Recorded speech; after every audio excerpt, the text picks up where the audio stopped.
Hola, buen día. Hoy vamos a ver otro mecanismo de transferencia de calor diferente a la conducción y a la convección, que es la radiación.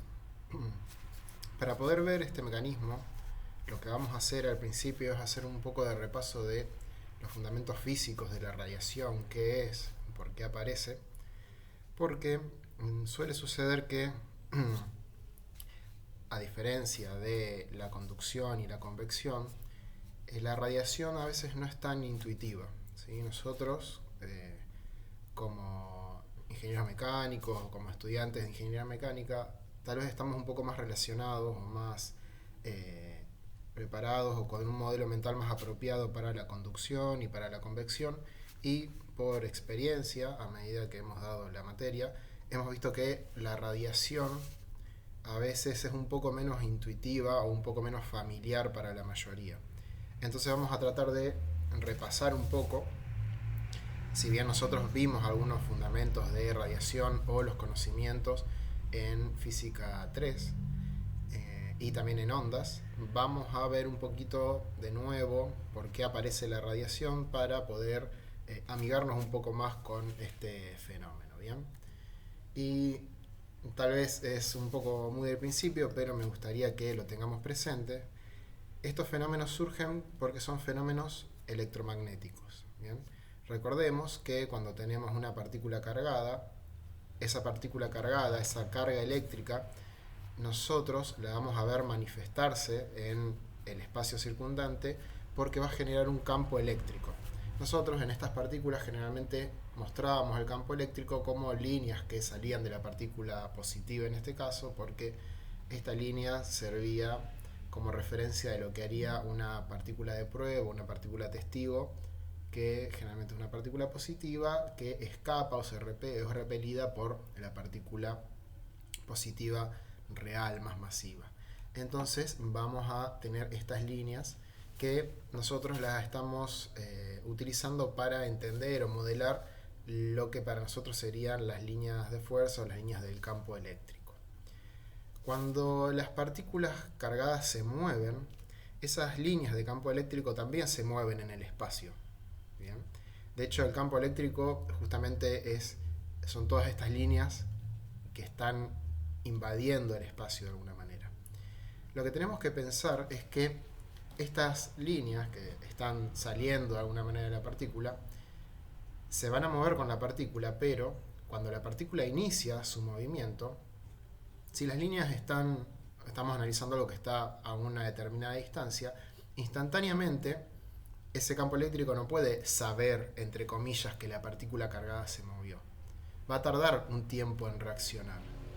Entonces, lo que sucede, y esto es un fenómeno relativista, no tiene que ver con la mecánica clásica o con la física clásica, sino que es una cuestión que tiene que ver con un poco más de física moderna y relatividad, es que el campo eléctrico se va a deformar porque tarda un tiempo en enterarse, entre comillas, que la partícula se movió.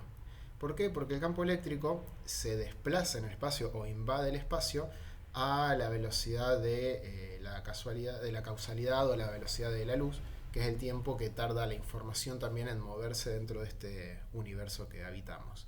Entonces por eso el campo eléctrico se va a deformar.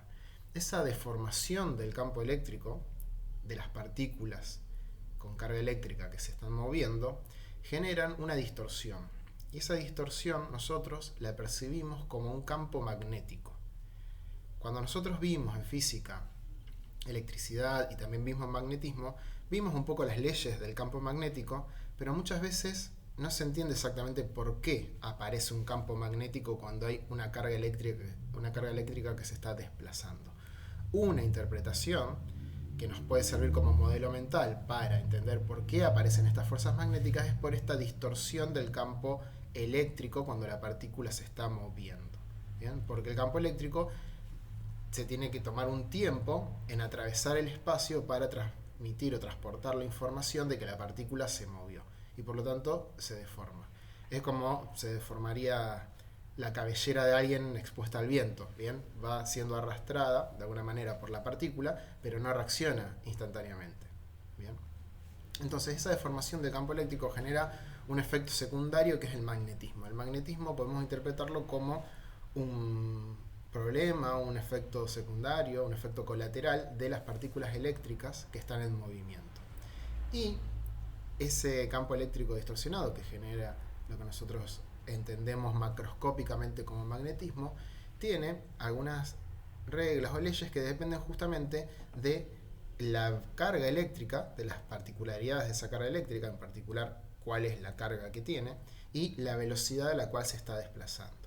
Eso genera un campo eléctrico circundante alrededor de la partícula, un campo magnético circundante alrededor de la partícula, de nuevo generado por la distorsión del campo eléctrico que no se actualiza instantáneamente, sino que se actualiza a la velocidad a la cual se transmite la información en esta realidad. Podemos recordar que con la regla de la mano derecha se puede saber cuál va a ser el campo magnético generado. El campo magnético generado para una partícula que se está moviendo tiene forma circular, ¿sí? En este caso tenemos acá un vector, que es el vector que se genera al aplicar una fuerza magnética sobre una partícula de prueba también, que es este vector V larga. Este vector V larga genera en realidad un campo magnético circundante alrededor de la partícula. Bien. En física nosotros sabemos, justamente por eso, que los campos magnéticos y eléctricos están íntimamente relacionados, ¿bien? Y donde hay un campo eléctrico que se está moviendo, termina apareciendo un campo magnético. Y donde hay un campo magnético que varía, también puede aparecer un campo eléctrico porque el campo magnético genera una fuerza sobre las partículas. ¿Bien? Genera una fuerza sobre las partículas, en particular sobre las partículas cargadas que están en movimiento, porque genera justamente una interacción entre esos campos eléctricos deformados. Nosotros, esto es un breve repaso para que tengamos presente lo que era el magnetismo, esas líneas de campo magnético, bien, por ejemplo en un cable, donde tenemos muchas partículas que van moviéndose en la misma dirección, genera una superposición de todos esos campos magnéticos circulares, terminando en un campo magnético circular alrededor del conductor. También tenemos esas líneas de campo magnético que se pueden alinear dentro de un núcleo ferromagnético. Ustedes recordarán el caso de los transformadores, por ejemplo, ¿sí? Que tienen un núcleo ferromagnético que tienen una forma y también tienen una forma de grano, el metal del cual están hechos, para favorecer las líneas y la propagación de líneas de campo magnético en su interior. De la misma manera se pueden generar bobinas, en este caso es una bobina de una sola espira, una espira en realidad, con un campo magnético circular alrededor del conductor que se está superponiendo entre sí, y en el centro de la espira la superposición del campo magnético genera esta zona, que es así, y la del campo magnético genera esta otra zona, que tiene esta forma, termina generando un campo magnético uniforme y lineal acá, no ya circular, en el centro. Y nosotros nos servimos de esos para generar bobinas con campos magnéticos relativamente uniformes en el interior. Bien. Si ustedes no tienen muy presente lo que habían visto de campo eléctrico y magnético, repásenlo, tal vez lo vieron también de nuevo en máquinas eléctricas, y si no lo vieron, yo les recomiendo que lo tengan presente porque lo van a necesitar para poder entender el funcionamiento de las máquinas eléctricas. En esta materia y en esta clase no vamos a necesitar calcular estas cosas, ¿bien? De campos eléctricos y campos magnéticos. Es solamente un repaso de 5 minutos para que recordemos de dónde viene esta cuestión de los campos eléctricos y cómo se generan los campos magnéticos cuando aparece una carga eléctrica en movimiento. Algo que nosotros habíamos visto, habíamos aprendido en Física 3, cuando vimos la parte de electricidad, era que había una relación justamente entre las cargas eléctricas y los campos eléctricos que generan, y también entre las corrientes eléctricas o las cargas eléctricas en movimiento y los campos magnéticos que se generan. ¿Bien?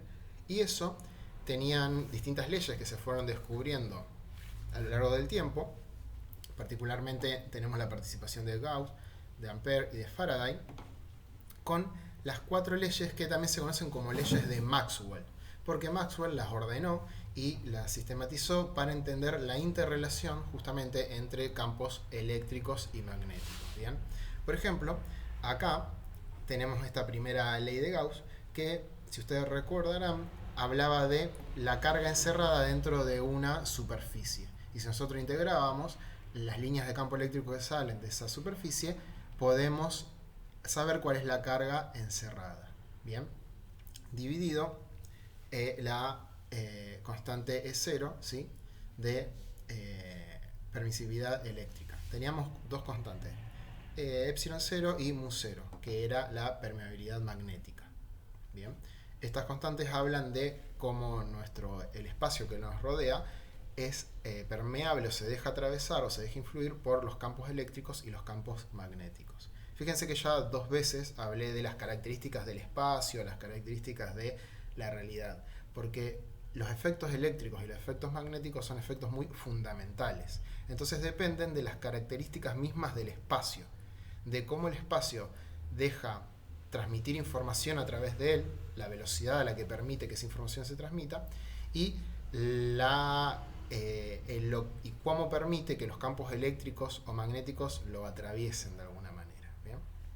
Y cómo la permeabilidad magnética y las características magnéticas dependían de los campos eléctricos y de la velocidad a la cual los campos eléctricos atravesaban el espacio. En realidad la permeabilidad magnética, si ustedes hacen memoria, dependía de epsilon 0 y de la velocidad de la luz, que la velocidad de la luz en realidad es la velocidad a la cual se transmite información en nuestro universo. Eso es un breve repaso de lo que habíamos visto en la parte eléctrica. Después teníamos otras leyes, como por ejemplo que si hacíamos la misma integral, pero no para las líneas de campo eléctrico, sino para líneas de campos magnéticos, siempre había un resultado que era cero. Esto significaba que no puede haber polos norte o solo polos sur magnéticos que tengan líneas que solo salen o solo entran líneas magnéticas, sino que siempre hay un polo norte y un polo sur en una fuente de magnetismo. ¿Bien? Esto habla de la inexistencia de los monopolos magnéticos, que es algo que va un poco más allá de lo que nosotros vamos a ver.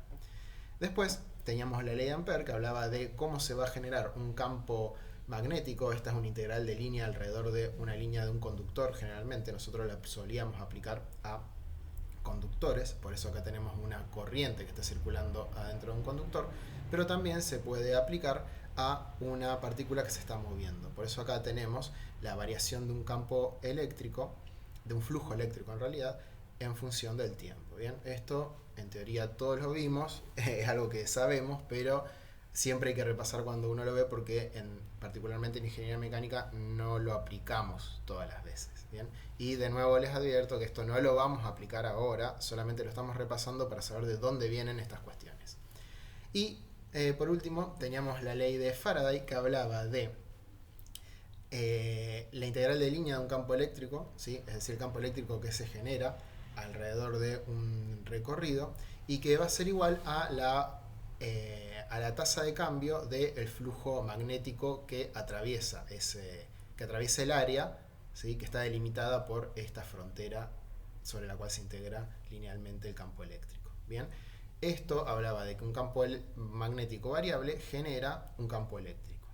Estas 4 leyes muestran entonces que los campos eléctricos y magnéticos son lo mismo en realidad, o si nosotros lo consideramos dos cosas diferentes, están íntimamente relacionadas. Las características de los campos magnéticos dependen íntegramente de los campos eléctricos y viceversa. Y lo que nosotros sabemos de física es que la propiedad más fundamental de las partículas es justamente el campo eléctrico. ¿Bien? Para ir terminando ya con estas cuestiones de campo eléctrico y magnético, ordenando las leyes de Maxwell, podemos vincular los campos eléctricos y los campos magnéticos y derivarlos en función, en este caso, de una derivada espacial, y de acá una derivada 2 veces, y acá una derivada espacial y temporal, ¿sí? Esto es otra forma de expresar las leyes de Maxwell, pero se pueden reordenar y mostrarlas de esta forma que tenemos acá. Esto, de nuevo, no lo vamos a usar en la clase ni en la materia, pero es muy interesante porque Maxwell encontró que los campos eléctricos y los campos magnéticos estaban relacionados, ¿sí? Y que podían cumplir esta ecuación que tiene la misma forma de una ecuación de onda. Bien, si ustedes recuerdan ondas, ¿sí? Teníamos dos derivadas, una derivada espacial dos veces y una derivada temporal dos veces, y nosotros la aplicábamos a ondas. La podíamos aplicar a ondas acústicas, la podíamos aplicar a ondas en una cuerda, ¿sí? Que tenían siempre una expresión senoidal o cosenoidal. Y Maxwell encontró esta particularidad. Nosotros también sabemos de ondas, de física 2, que cuando conocemos la ecuación de onda, podemos calcular la velocidad de propagación de esa onda, ¿sí? La velocidad de propagación de la onda, por ejemplo, en una cuerda, dependía de las características del medio. Y esas características en la cuerda puntualmente, si ustedes recuerdan, dependía de la densidad lineal de la cuerda y la tensión de esa cuerda. Eso nos iba a indicar exactamente la velocidad de transmisión de la onda. En el caso de esta onda, haciendo la misma cuenta, vamos a ver que la velocidad de transmisión de la onda depende solamente de epsilon 0 y de mu 0.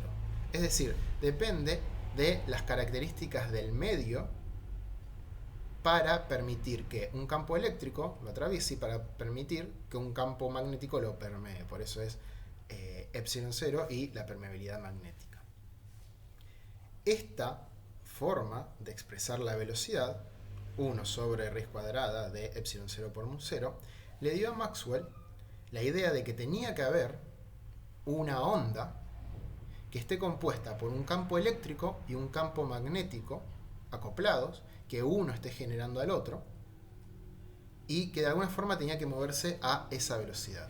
Y cuando se calcula la velocidad, esta velocidad v, en función de epsilon 0 y de mu 0, es decir, en función de las características del espacio, para permitir que la atraviesen los campos eléctricos y los campos magnéticos, se vio que esa velocidad era justo la velocidad de la luz. Entonces Maxwell y los físicos que estaban trabajando en esto plantearon que tenía que haber una onda compuesta por campos eléctricos y por campos magnéticos que se muevan a la velocidad de la luz. ¿Bien? En ese momento no se sabía qué era la luz, pero con el tiempo se vio que la luz era exactamente esos campos eléctricos y magnéticos que estaban proponiendo estas ecuaciones. Es decir, la naturaleza de la luz no se descubrió analizando la luz en sí, sino que la naturaleza de la luz, como onda electromagnética, se descubrió primero teóricamente. La velocidad de la luz y la naturaleza de la luz es un descubrimiento de física teórica, ¿bien? Y era tan teórico que ni siquiera estaban seguros de que esas ondas electromagnéticas existían. Cuando se dieron cuenta, cuando se demostró que la luz eran efectivamente esas ondas electromagnéticas, la física teórica realmente tuvo un logro muy importante. Bien. Lo cual es muy interesante porque si ustedes analizan cómo nosotros estuvimos investigando la luz, la naturaleza de la luz está llena de un montón de teorías muy aleatorias, algunas muy delirantes incluso, y tuvo que ser descubierta en una hoja de papel con lápiz escribiendo, no descubierta analizándola en sí. Entonces estas ondas electromagnéticas, que en realidad son la luz, ¿sí? No son solo la luz, sino que son todas las ondas electromagnéticas que puedan llegar a ver. Nosotros solemos expresar estas ondas electromagnéticas como un campo eléctrico y un campo magnético acoplado, ¿bien? Entonces, la variación del campo eléctrico genera el campo magnético y la variación del campo magnético genera el eléctrico. Y se van a estar moviendo a la velocidad de la luz. Se mueven a la velocidad de la luz porque el espacio permite que el campo eléctrico y el campo magnético sean atravesados con una determinada intensidad. Bien, que dependen de epsilon 0 y de mu 0. Y eso genera la velocidad de la luz. ¿Bien? La velocidad de la luz no es una propiedad en sí del espacio como velocidad de la luz, sino que esa velocidad es una consecuencia de las características de cómo se comporta el espacio, nuestra realidad, nuestro universo, frente a los campos eléctricos y magnéticos. Y resulta que esa velocidad, por otra serie de cuestiones, es la velocidad máxima a la cual se puede transmitir información. ¿Bien? Por eso los campos magnéticos están relacionados con epsilon cero y con la velocidad de la luz. Están esas tres cuestiones íntimamente relacionadas. ¿Bien? De hecho, son prácticamente la misma cosa. ¿Bien? Los campos eléctricos, los campos magnéticos y la velocidad de la luz, la forma en la cual nuestra realidad reacciona a esas tres cosas, es lo mismo. Están relacionadas íntimamente. Son distintas formas de ver el mismo fenómeno, que es básicamente cómo los campos eléctricos se comportan dentro de nuestro universo y cómo la información se dispersa o se mueve a través de nuestra realidad. Estas ondas electromagnéticas, hasta ahí la introducción bien de lo que teníamos que saber de física anterior a esta materia. Estas ondas nosotros también las llamamos a veces radiación, ¿sí? Porque irradian, porque salen como rayos, salen como líneas, ¿sí? De una fuente. Entonces por eso le llamamos radiación. Es un rayo que sale de algo. Podemos decir que sale un rayo de luz, pero también en épocas modernas se vio que hay radiaciones de otro tipo, ¿sí?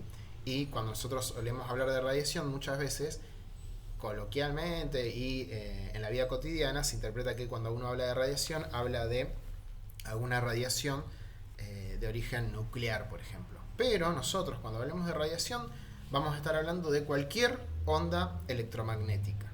Y puntualmente, cuando hablemos de la radiación como un fenómeno de transferencia de energía o de calor, ¿sí? Vamos a estar hablando de algunas ondas electromagnéticas en particular. Ahora vamos a ver un poquito más acerca de estas ondas electromagnéticas. ¿Bien? Los objetos con una determinada temperatura, cuando digo una determinada temperatura me refiero a que no están a 0 Kelvin, no están en el cero absoluto, sino que tienen una temperatura, puede ser 10 Kelvin, puede ser 280 Kelvin o puede ser 5000 Kelvin, no importa, tienen una temperatura, van a emitir ondas electromagnéticas. ¿Por qué van a emitir ondas electromagnéticas? ¿Sí? La materia en general no suele tener cargas eléctricas y no por estar calientes van a tener cargas eléctricas. Bueno, van a emitir ondas electromagnéticas y esto es importante que ustedes lo incorporen como modelo de por qué hay radiación. Van a emitir ondas electromagnéticas porque la materia está compuesta por átomos, los átomos están compuestos por partículas con carga eléctrica, particularmente electrones y protones, y estas partículas se están moviendo y vibrando junto con los átomos. Cuando vibran junto con los átomos, lo que van a estar haciendo es hacer mover esos campos eléctricos que veíamos al principio. Entonces estos campos eléctricos van a estar desplazándose, ¿sí? Pero no solamente desplazándose a una determinada velocidad, sino que las partículas, cuando chocan contra otra partícula, o cuando son repelidas por otras partículas, estos campos eléctricos, ¿sí? Se desaceleran. Y al desacelerarse, generan una distorsión en los campos eléctricos y los magnéticos que estaban generando. Porque si la partícula se mueve a una velocidad constante, genera un campo magnético constante y no hay una variación, un campo magnético variable y un campo eléctrico variable. Aparece un campo eléctrico variable y un campo magnético variable cuando esta velocidad a la que se traslada la partícula cargada cambia. Entonces, la aparición de ondas electromagnéticas es la aparición de ondas en estos campos eléctricos y magnéticos que rodean a una partícula que se está moviendo cuando la partícula desacelera. Cuando la partícula se frena, genera una distorsión en los campos eléctricos y magnéticos que la rodean y esa distorsión se interpreta como una onda electromagnética. De la misma manera en la cual una partícula que está en una superficie de agua genera una onda alrededor de ella en el agua cuando se mueve, acá cuando frena va a generar una onda electromagnética y esa onda electromagnética se va a ir desplazando, alejando de la partícula, en principio en todas direcciones, porque esa distorsión que se genera en los campos eléctricos y magnéticos producto de la desaceleración, ¿sí? Va a desplazarse en todas las direcciones del espacio. También tenemos que pensar lo siguiente: si la partícula está generando estas ondas, al desacelerarse, esa partícula está transmitiendo algo de energía a las ondas electromagnéticas. Esa energía la transmite justamente en forma de campo eléctrico y campo magnético. Las ondas electromagnéticas tienen energía, tienen también cantidad de movimiento. Por eso, por ejemplo, existen las velas solares o el proyecto de hacer velas solares, que es, son velas de material reflectante que sean empujados por la luz, por ejemplo. Hay experimentos a mucha menor escala donde una superficie plateada con forma de molino empieza a girar dentro de una campana de vacío porque le da la luz. La luz tiene cantidad de movimiento. ¿Por qué? Porque fue dotada de energía esa onda electromagnética cuando la partícula que la generó frenó. ¿Bien? Al frenar disminuye su energía cinética y expulsa parte de esa energía cinética en forma de onda electromagnética. Por eso, las partículas de los materiales que están a una determinada temperatura, que no están a 0 Kelvin, sino a una determinada temperatura, van a generar ondas electromagnéticas que tienen energía. Y nosotros, macroscópicamente, vamos a interpretar esos fenómenos, que como vimos dependen de una física muy básica y de fenómenos relativistas, vamos a interpretar esos fenómenos como una transmisión de energía en el espacio. ¿Bien? Para nosotros, entonces, esa onda que está escapando o alejándose de la partícula transmite energía que perdió la partícula con carga eléctrica al desacelerarse. Y por eso existe la onda electromagnética. Y por eso nosotros la consideramos un mecanismo de transferencia de energía. Lo que nosotros vemos macroscópicamente es que cualquier objeto que tiene una determinada temperatura va a emitir radiación.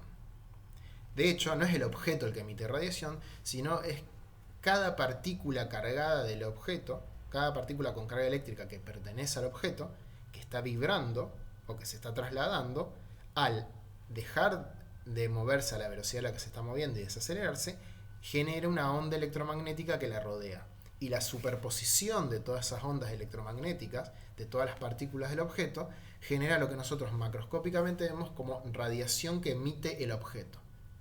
Cualquier objeto a una determinada temperatura la va a emitir, pero hay partículas que por estar a una mayor temperatura y por moverse a una mayor velocidad y por sufrir desaceleraciones más bruscas, van a estar emitiendo más radiación. ¿Bien? Fíjense que yo no estoy hablando de que la radiación entonces depende necesariamente de la velocidad a la cual se están moviendo las partículas, sino que hablo de que dependen de la desaceleración de las partículas. Por lo cual ya podemos intuir que la emisión de radiación no es lineal con la velocidad, sino que tiene está relacionada o es proporcional a una cierta potencia de la velocidad, porque depende de la velocidad que tiene, esa velocidad le permite desacelerarse mucho más y transmitir mucho más de su energía cinética, y la energía cinética recuerden que está vinculada al cuadrado de la velocidad, pero aparte depende de la otra partícula con la cual está chocando o se está repeliendo, que también viene a una cierta velocidad y que también va a ser más alta cuanto mayor temperatura tenga el objeto. Entonces vamos a ver que en realidad no depende de la velocidad linealmente ni de la velocidad al cuadrado, sino que depende de la velocidad a la 4. Bien, eso lo vamos un poquito más adelante. Nosotros interpretamos entonces la radiación, por ejemplo, en esta fogata, ¿sí?, como ese calor que sentimos, entre comillas, cuando nos acercamos.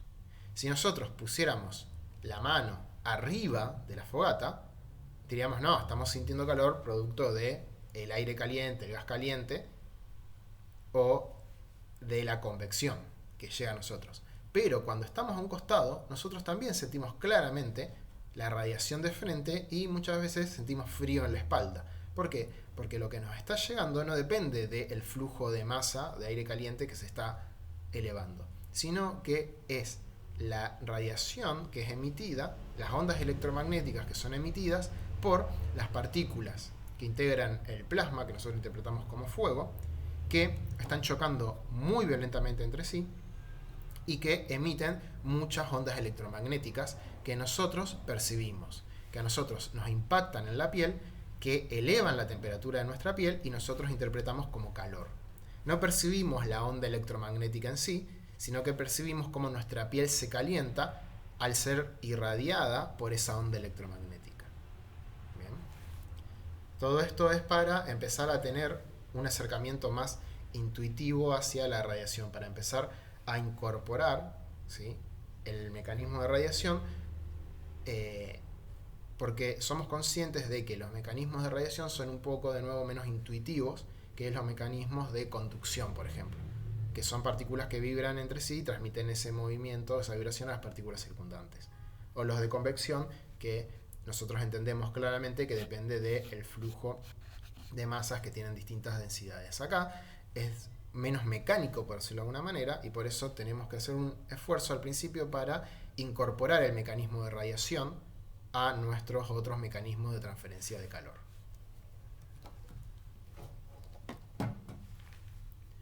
Nosotros, dentro del espectro electromagnético, vamos a tener justamente muchas radiaciones, porque como es una onda, la onda electromagnética puede tener distintas frecuencias y distintas longitudes de onda.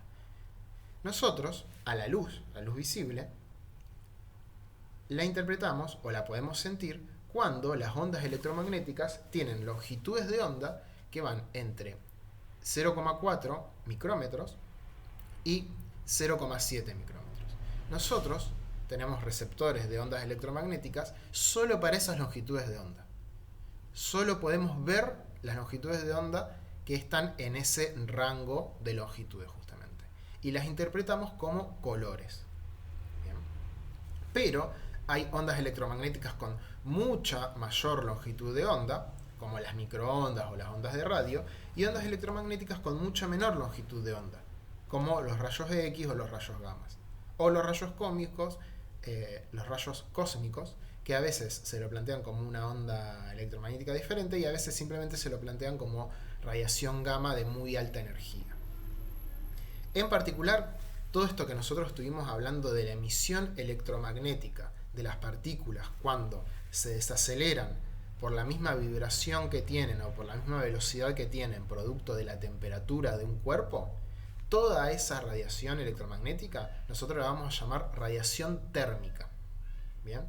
Y los cuerpos van a emitir radiación térmica en longitudes de onda que van desde los 100 micrones o 100 micrómetros hasta la décima de micrón. ¿Bien? A todo eso nosotros le vamos a llamar radiación térmica. Es toda esa radiación que se emite por fenómenos justamente térmicos, de vibración. En realidad, objetos muy fríos, muy cerca del cero absoluto, pueden emitir radiaciones de longitudes de ondas mayores, ya rondando las microondas, y también, por otros fenómenos, esa radiación térmica se puede deformar o estirar y está en el orden de las microondas o las ondas de radio. Si a ustedes les interesa mucho este tema, pueden buscar el fondo cósmico de microondas, que es todo un tema muy interesante de astronomía, para entender un poquito qué es lo que pasa con la radiación térmica cuando es de muy baja temperatura y es de una fuente muy lejana. Eso es para que ustedes lo vean el fin de semana tranquilos si les gusta leer esos temas. Nosotros en la materia y en las clases estas vamos a estar hablando solamente de radiación térmica. ¿Bien? Radiación térmica que en su mayor parte corresponde al espectro infrarrojo. Bien, tenemos un espectro infrarrojo que está muy cercano al visible, es contiguo al visible, pero que tiene longitudes de onda mayores que las mayores que podemos percibir nosotros. Nosotros, las mayores longitudes de onda que podemos percibir son las del rojo, del color rojo. Ahora, hay longitudes de ondas mayores con frecuencias menores y por lo tanto menor energía, ¿sí?, que solamente la vamos a poder percibir como radiación térmica, pero no la vamos a poder ver, no es luz visible. Entonces, el infrarrojo se superpone casi en su totalidad con la radiación térmica.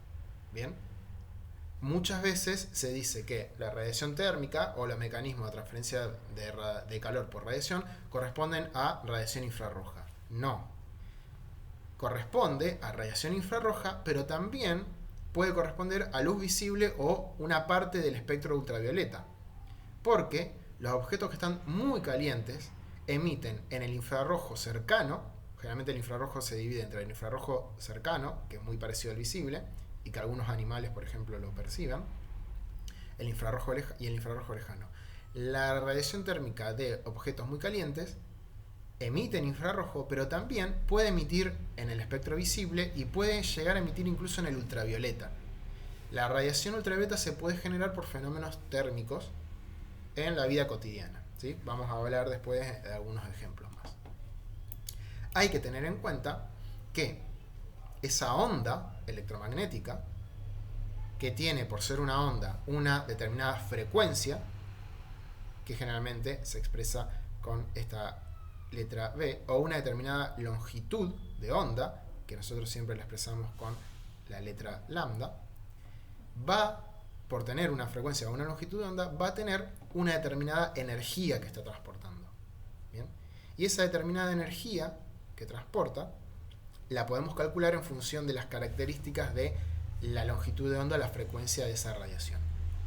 En particular, nosotros lo podemos hacer con la constante H o constante de Planck, que nos permite vincular la energía que transporta esa onda con sus características. Y lo que podemos ver es que la energía que transporta la onda va a ser mayor cuanto mayor sea la frecuencia, y va a ser mayor cuanto menor sea la longitud de onda. Es decir, las ondas electromagnéticas de longitudes de onda grandes tienen baja energía. Y las ondas electromagnéticas de longitudes de onda muy pequeñas tienen poca energía. Por eso, las ondas electromagnéticas de longitudes de onda amplias, como las ondas de radio, las microondas, el infrarrojo y el visible, a nosotros no nos hacen daño, o asumimos que no nos van a hacer daño. ¿Bien? Pero cuando ya tienen mucha energía, sí pueden hacernos daño porque pueden interactuar con la estructura de las moléculas orgánicas.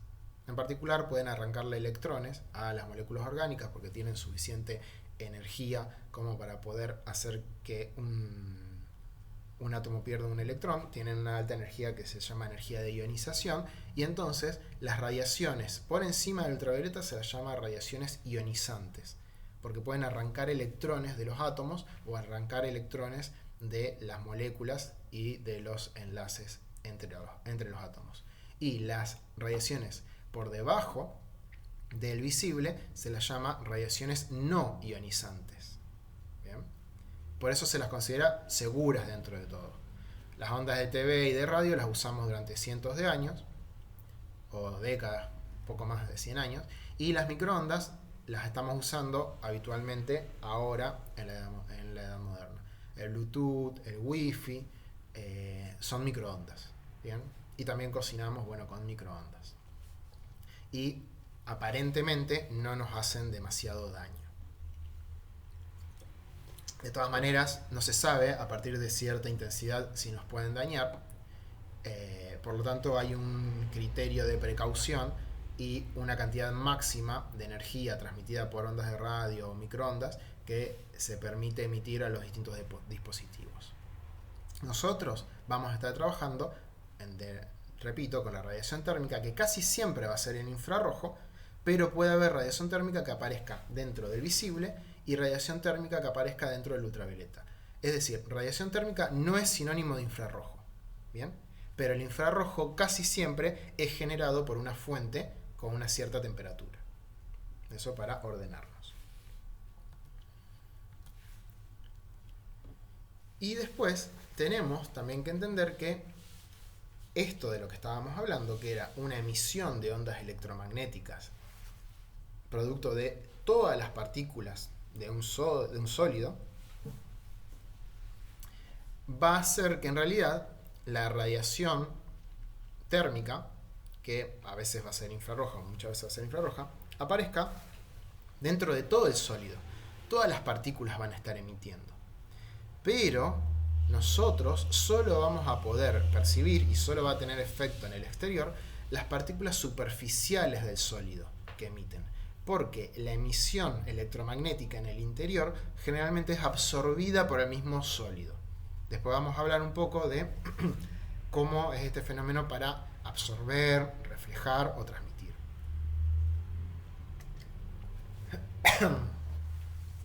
Entonces, nosotros también, dentro de este modelo mental que nos estamos haciendo, tenemos que pensar que la emisión de radiación térmica es una emisión solo superficial. No porque no aparezca en el interior del sólido, sino porque solo la emisión superficial tiene efectos en el exterior. ¿Bien? Entonces, la mayor parte de las veces vamos a estar hablando de la superficie del sólido y no vamos a estar hablando del volumen que tiene, la cantidad de materia. No nos va a interesar eso. Nos va a interesar la superficie expuesta al exterior. ¿Bien? ¿Significa eso que no hay emisión térmica en el interior? No. Significa que a fines prácticos solo nos interesa la emisión superficial de los átomos más cercanos a la superficie. Va a haber sólidos que no puedan absorber toda la radiación que se genera en el interior y entonces no va a ser solo la superficie, sino que a lo mejor sean capas un poco más internas que también emitan, pero en la práctica nosotros no nos metemos ahí y solamente interpretamos que es un fenómeno superficial. ¿Bien? A partir de ahora vamos a tratar a la radiación térmica como un fenómeno dependiente solo de la superficie expuesta. Y ahí empieza a jugar la ley de Stefan-Boltzmann. La ley de Stefan-Boltzmann es una ley que empieza a mostrarnos formas de calcular la energía emitida por los sólidos. Bien. Vamos a tener una energía emitida en forma de radiación que va a depender de la temperatura de ese cuerpo. Y va a depender de la temperatura elevado a la 4. Bien. Recordemos que por los mecanismos que vimos que generan las ondas electromagnéticas, dependen de la velocidad, pero no solamente de la velocidad, no son directamente proporcionales o lineales con la velocidad, y por lo tanto tampoco son ni proporcionales, ni lineales, ni directamente proporcionales a la temperatura, ni a la temperatura al cuadrado, ni a la temperatura a la 3. Dependen de la cuarta potencia de la temperatura, multiplicado por una constante, que es la constante de Stefan-Boltzmann. Bien. Entonces, esto nos va a permitir saber cuánta energía está emitiendo un cuerpo con una determinada temperatura. Fijémonos las unidades. La unidad de la constante de Stefan-Boltzmann son watts por metro cuadrado Kelvin a la 4. Bien. Entonces, como resultado, nos va a dar no una energía en sí, sino que nos va a dar una potencia, watts, emitido por cada metro cuadrado de la superficie de ese objeto, que está a una temperatura T. Bien. Y esto también es algo importante. La temperatura la estamos midiendo en Kelvin. ¿Por qué la estamos midiendo en Kelvin? Y porque depende de la velocidad a la cual se está moviendo las partículas de ese cuerpo, que son las partículas que van a terminar irradiando o emitiendo ondas electromagnéticas. Esto es importante porque antes, en conducción, por ejemplo, no nos importaba mucho si estaba medido en Celsius o en Kelvin la temperatura. ¿Por qué no era tan importante? No era tan importante porque la transferencia de calor por conducción dependía de una diferencia de temperaturas. Entonces, la diferencia de temperaturas medidas en Celsius es equivalente a la diferencia de temperaturas medidas en Kelvin. Pero acá no estamos hablando de una diferencia de temperaturas, estamos hablando de la temperatura en sí del cuerpo. Entonces, sí o sí, vamos a tener que usar la temperatura medida en Kelvin. Bien. Esta ley de Stefan-Boltzmann se cumple para un cuerpo que emite de manera perfecta, uniforme, pareja, en todas las longitudes de onda, y que nosotros vamos a llamar un cuerpo negro. Bien. Un cuerpo negro es justamente un objeto que emite en todas las longitudes de onda de manera pareja y en todas las direcciones también de manera pareja. Bien. En la realidad no existen los cuerpos negros. La mayor parte son cuerpos reales, obviamente, y no uniformes. No uniformes porque van a emitir en diferentes longitudes y en diferentes direcciones. ¿Por qué se le llama cuerpo negro? Porque La emisión de radiación tiene una contracara que es la absorción de esa radiación. Generalmente un cuerpo que puede emitir bien en una determinada longitud, también puede absorber bien en una determinada longitud. Y un cuerpo que puede emitir bien en todas las longitudes de onda, también puede absorber bien en todas las longitudes de onda.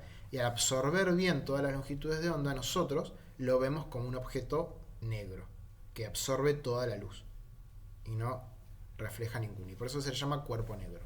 En la realidad, lo más parecido que tenemos a un cuerpo negro pueden ser algunas pinturas que absorben el 99,999% de la luz, pero que no son un cuerpo negro, o cavidades. Una cavidad, un agujero, es muy parecido a un cuerpo negro. Es muy parecido a un cuerpo negro porque la superficie interna de la cavidad va a producir que la radiación incidente en rebote adentro y sea absorbida casi en su totalidad. Y cuando nosotros vemos al interior de esta cavidad por el agujero, ¿bien?, vamos en cualquier dirección a ver la radiación emitida por el interior, ¿sí? Entonces va a estar emitiendo de manera pareja, ¿bien?, en todas las direcciones y va a poder absorber prácticamente todas las longitudes de onda. Por eso, un cuerpo negro, en la realidad, muchas veces se lo simula con un agujero, ¿bien?, o con una cavidad, donde, en teoría, en la superficie interna es mucho mayor, es un par de órdenes de magnitud mayor que la superficie expuesta del agujero en sí. ¿Bien? Generalmente un agujero se comporta muy parecido a un cuerpo negro. Esta ley de Stefan Boltzmann se va a complementar con otra ley importante, que es la ley de Planck, que nos muestra la densidad de energía emitida, pero no solamente en función de la temperatura, porque la ley de Stefan Boltzmann nos muestra la totalidad de la energía o la totalidad de la potencia en realidad emitida, porque es energía en función del tiempo, sino que además la ley de Planck nos muestra en función de cada longitud de onda. ¿Bien? Porque un cuerpo negro va a emitir de manera pareja en todas las longitudes de onda, pero no en todas las longitudes de onda va a emitir la misma cantidad de potencia. ¿Sí? Entonces, la densidad de energía para una determinada longitud de onda depende también de la temperatura. Hay dos constantes para poder armar esta ecuación, ¿sí?, pero viendo una gráfica se entiende un poco mejor de qué estamos hablando. Nosotros, en esta gráfica, lo que tenemos son líneas que corresponden a cuerpos a diferente temperatura. Porque, por ejemplo, un cuerpo muy frío, ¿sí?, o con una muy baja temperatura, de 100 Kelvin, ¿sí?, que son temperaturas criogénicas, va a estar emitiendo en el rango entre 10 y 1000 micrómetros, como vemos acá, ¿sí? Nosotros recordemos que podemos ver entre 0,4, ¿sí?, acá más o menos, acá, y 0,7 micrómetros. Entonces, un cuerpo que esté a 100 Kelvin solamente va a poder emitir en el infrarrojo. A medida que va aumentando la temperatura de ese cuerpo, suceden dos cosas simultáneamente. Una es que por tener más temperatura, aumenta la cantidad de energía que está emitiendo. Entonces, la integral dentro de la curva esta aumenta, ¿sí? Recordemos que esta integral nos va a dar la energía emitida porque esta curva nos daba como resultado watt por metro cuadrado por micrómetro, es decir, por unidad de longitud de onda. Entonces, si nosotros integramos el interior de esta curva, nos va a dar watt por metro cuadrado. Bien, de hecho, la integral de esta ecuación es justamente la que veíamos antes, la ley de Stefan-Boltzmann, que era la energía total emitida por ese cuerpo en función de su temperatura, independientemente de la longitud de onda. Entonces, uno de los efectos que suceden al aumentar la temperatura es que aumenta la cantidad de energía total emitida. Y otro de los fenómenos que sucede es que la longitud de onda de la emisión va disminuyendo.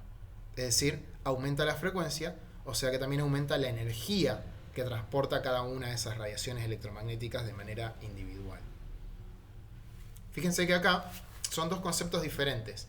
La energía emitida por el cuerpo, ¿sí?, la cantidad de calor de alguna manera que está transmitiendo, porque lo vemos como un mecanismo de transferencia de calor a esto. Y por otro lado, la energía de la radiación electromagnética puntualmente de ese cuerpo. Por ejemplo, un cuerpo a temperaturas criogénicas de 100 Kelvin está transmitiendo radiación electromagnética de baja energía comparado con un cuerpo a 300 Kelvin, que es más cercano a una temperatura ambiente. ¿Bien? Pero si el cuerpo de 100 Kelvin es del tamaño de un edificio y el cuerpo a temperatura ambiente es del tamaño de un grano de arena, la energía total emitida por el cuerpo de 100 Kelvin va a ser mayor. Entonces la energía total de ese edificio a 100 Kelvin, una situación rara, pero bueno, la energía total de ese edificio a 100 Kelvin emitida va a ser mayor que la del grano de arena, pero la radiación, cada fotón de cada onda electromagnética emitida por el grano de arena va a tener más energía que la radiación electromagnética, cada una individualmente, del edificio a temperatura criogénica. ¿Bien? Son dos energías diferentes. Una es la energía de la onda electromagnética dependiente de su frecuencia o de su longitud de onda, y otra es la energía total emitida por un cuerpo de manera térmica. ¿Bien? Esto a veces hay que pensarlo un rato para que nos acostumbremos a interpretarlo bien.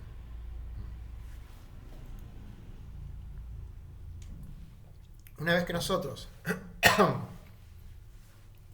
nos amigamos un poco con estas curvas, ¿sí?, tengan presente que las dos escalas son escalas logarítmicas, o sea que en realidad estas curvas están muy estiradas, se podrían estirar mucho hacia la derecha, ¿sí?, tienen una forma que sube rápidamente y después decrece durante una longitud importante, por eso acá la longitud de onda aumenta rápidamente. Y también vemos que la energía emitida aumenta también exponencialmente con el aumento de temperatura. Recordemos que dependía de la temperatura a la 4 la energía total emitida. ¿Bien?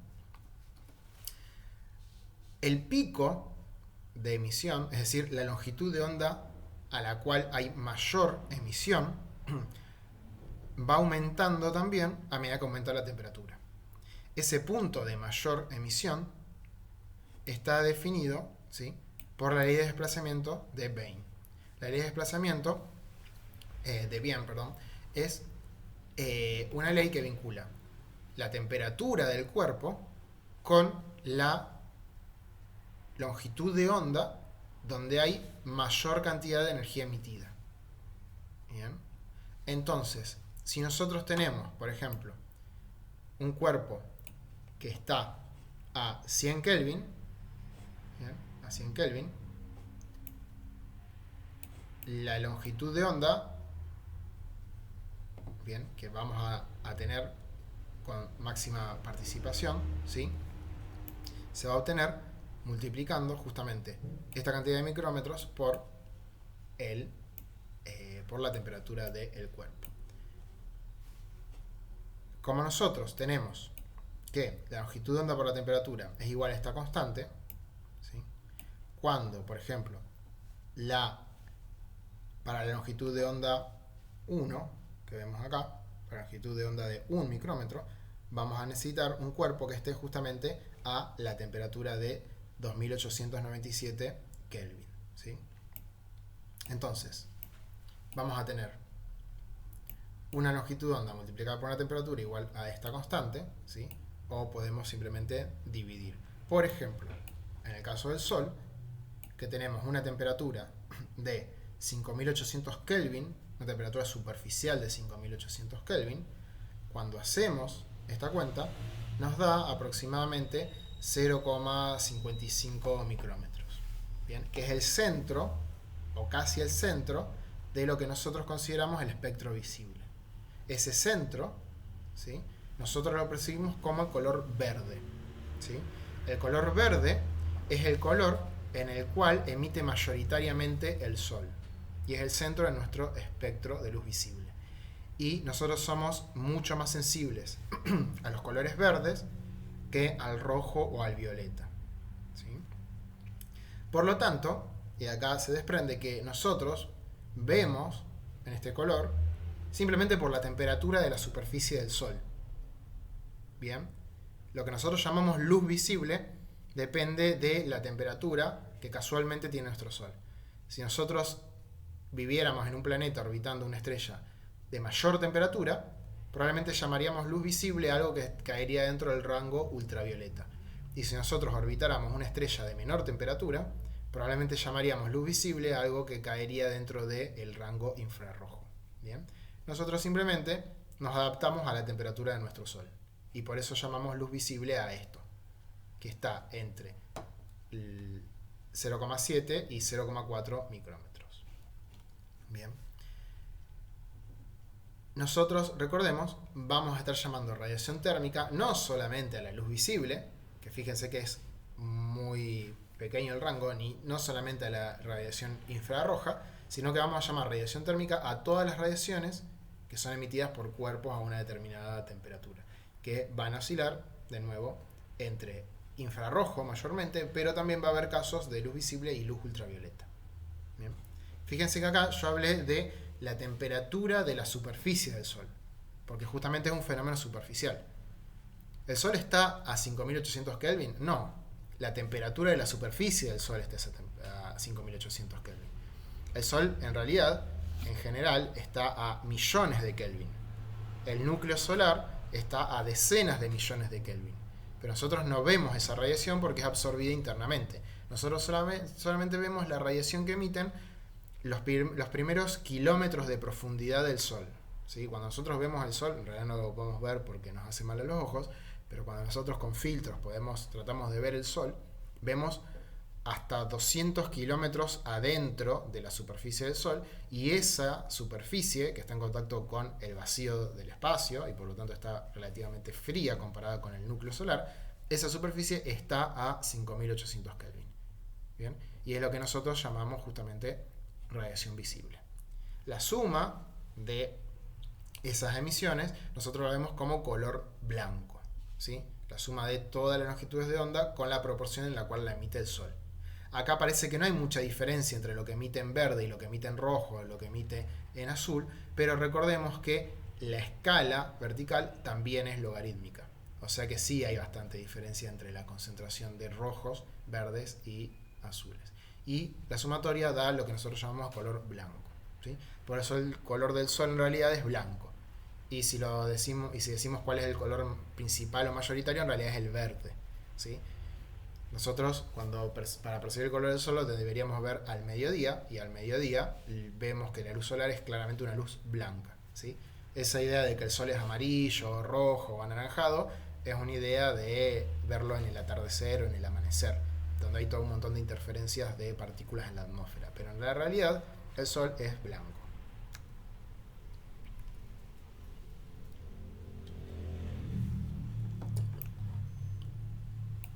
Un cuerpo entonces va a estar emitiendo, si tiene una determinada temperatura, en toda una serie de longitudes de onda, y si nosotros integramos a lo largo de todas las longitudes de ondas, vamos a tener la energía total emitida.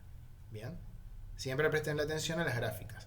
Esto que está acá es la energía total emitida, que en realidad es potencia disipada, por eso lo vamos a expresar en watts o watt por metro cuadrado, y esto que veíamos antes era la densidad de potencia, pero para cada longitud de onda en particular. Por eso en la gráfica anterior lo vemos por metro cuadrado por micrómetro de longitud de onda. O sea que habría que integrar a lo largo de todos los micrómetros de toda la longitud de onda que emite el cuerpo para poder saber cuál es la energía total emitida.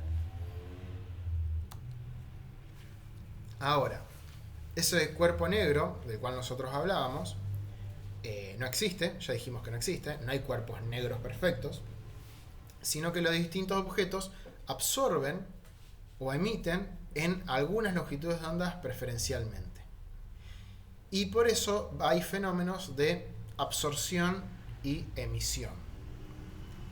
este objeto real, por ejemplo, recibe luz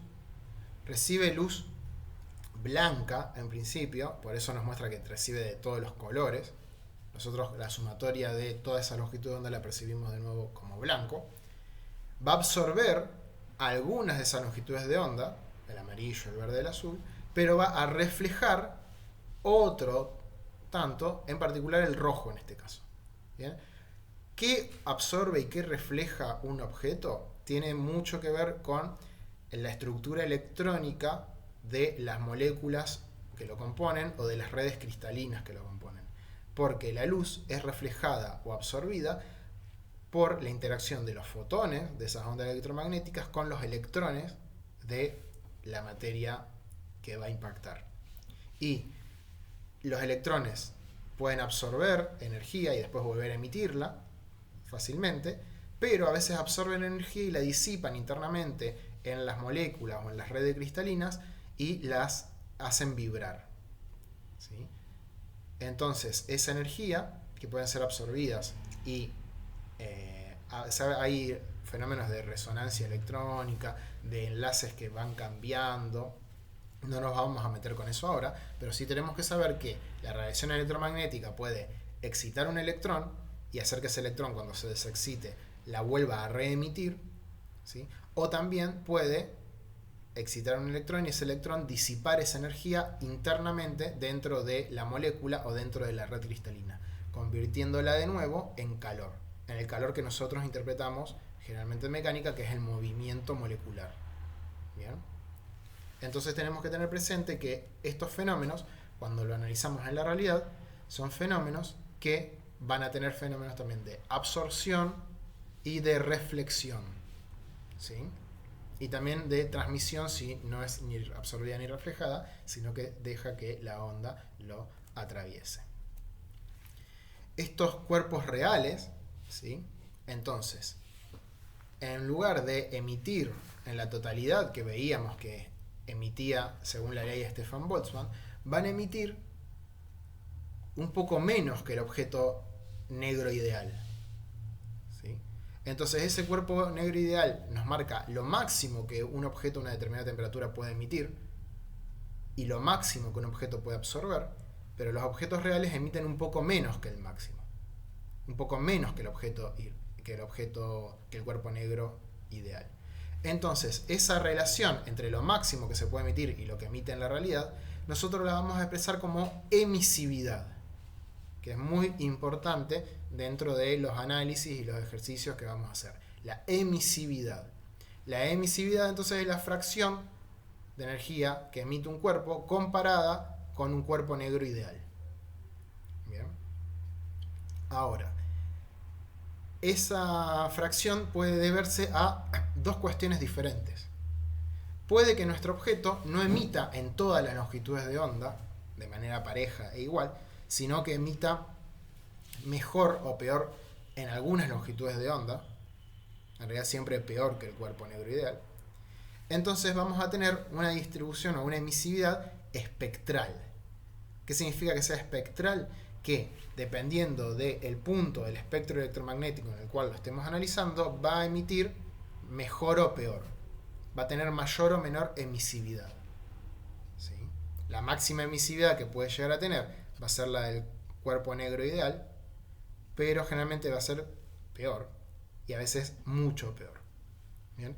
Esa es la emisividad espectral y se llama hemisférica porque es la emisividad en todas las direcciones en esa superficie, es decir, en un hemisferio, en la mitad de una esfera, que es la mitad de la esfera que rodea una superficie, ¿sí? Es media esfera porque la otra mitad de la esfera está en el interior del cuerpo, entonces por eso se llama hemisférica. Ese es un tipo de emisividad. ¿Bien?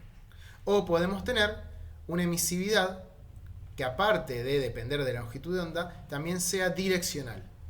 Es decir, una emisividad que dependa de la dirección en la cual nosotros estamos analizando hacia dónde se está emitiendo esa radiación. Porque los cuerpos no emiten ni absorben lo mismo en todas las direcciones. ¿Sí? Hay direcciones preferenciales y en general muchas veces van a emitir y absorber mejor normalmente a la superficie, pero cuando ya nos estamos alejando de la normal, muchas veces las ondas electromagnéticas pueden llegar a ser reflejadas, por ejemplo. ¿Bien? Entonces hay emisividades que dependen no solamente de la relación total de energía, sino que también dependen de cada longitud de onda que analicemos y cada dirección que analicemos. Nosotros, en general, en la materia y en los ejercicios, vamos a estar trabajando con emisividad hemisférica total. Es decir, no vamos a estar metiéndonos tanto en la longitud de onda o en la dirección a la cual se emite. ¿Bien? Aunque tenemos que tener muy presente cuando la emisividad varía en función de la longitud de onda. ¿Sí? Nosotros entonces, con estas diferentes combinaciones, podemos tener distintos comportamientos. Por ejemplo, acá nosotros estamos viendo la emisividad, ¿sí?, que tenemos comparada con la de un cuerpo negro ideal. Si un cuerpo negro ideal tiene emisividad 1, perfecta, nuestro cuerpo real va a estar emitiendo para cada longitud de onda más o menos. ¿Sí? Si emite de manera pareja en todas las longitudes de onda, según esta línea de punto, nosotros la vamos a llamar un cuerpo gris. Es decir, que tiene una emisividad que es menor que la del cuerpo negro ideal, pero que es igual en todas las longitudes de onda. En la realidad los cuerpos no son grises, sino que tienen una menor emisividad para una longitud de onda, una mayor para la otra, y en promedio son grises, pero nosotros los vemos generalmente con alguna longitud de onda preeminente, ¿no? En la realidad, esta curva que tenemos acá, lo que va a estar afectando es cada emisión en cada longitud de onda correspondiente a la curva ideal para la temperatura de ese objeto.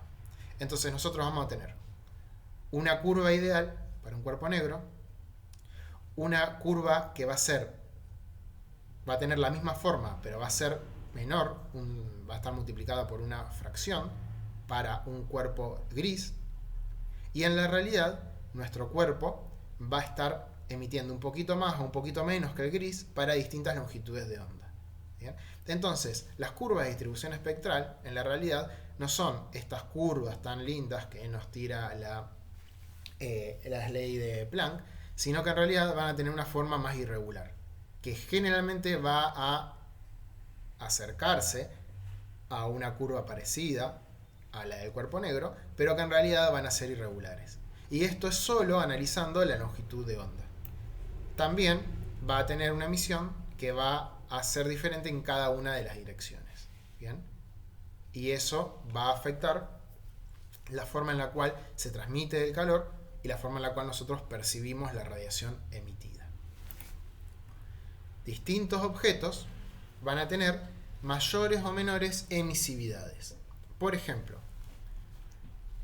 la vegetación es un buen ejemplo de un objeto que absorbe muy bien la radiación. ¿Por qué? Porque la vegetación está preparada para absorber lo más que pueda la radiación solar. Entonces va a tener una emisividad alta, porque también va a tener una absortividad alta, va a absorber mucho. Y como absorbe mucho también podría emitir mucho. ¿Bien? El agua también es un buen ejemplo de algo que absorbe mucho. ¿Pero por qué suele absorber mucho? Porque los cuerpos de agua permiten que la radiación atraviese la superficie y lo que no es absorbido por las primeras capas es absorbido por las capas siguientes. Entonces, desde el espacio, por ejemplo, los cuerpos de agua se ven prácticamente negros. Nosotros al agua la vemos transparente cuando la estamos viendo en un cuerpo muy pequeño y la vemos azulada o verdosa, depende del entorno, cuando la cantidad de agua es mayor, ¿sí? Estamos hablando de algunos metros. Pero cuando ya el agua tiene decenas o cientos de metros o kilómetros, la vemos negra, ¿bien? Porque puede absorber mucho más a través de las distintas capas.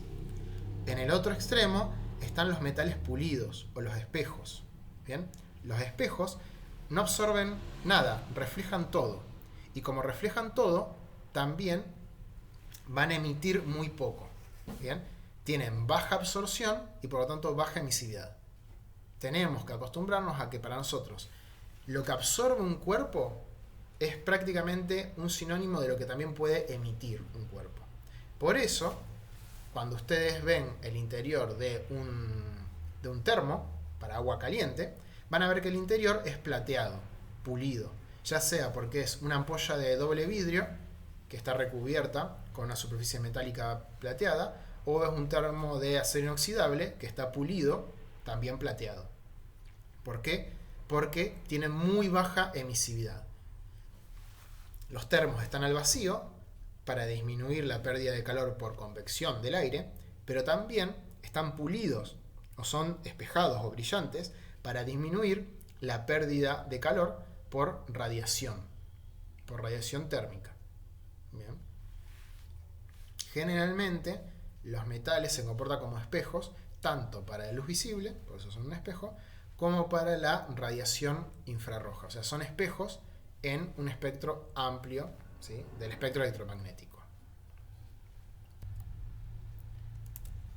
Cuando vamos a cuerpos reales e intentamos analizar cómo se van a comportar, vamos a encontrar casos de superficies, por ejemplo, que van a tener, en este caso, una alta emisividad dentro de las longitudes de onda más cortas y una muy baja emisividad dentro de las longitudes de onda más largas.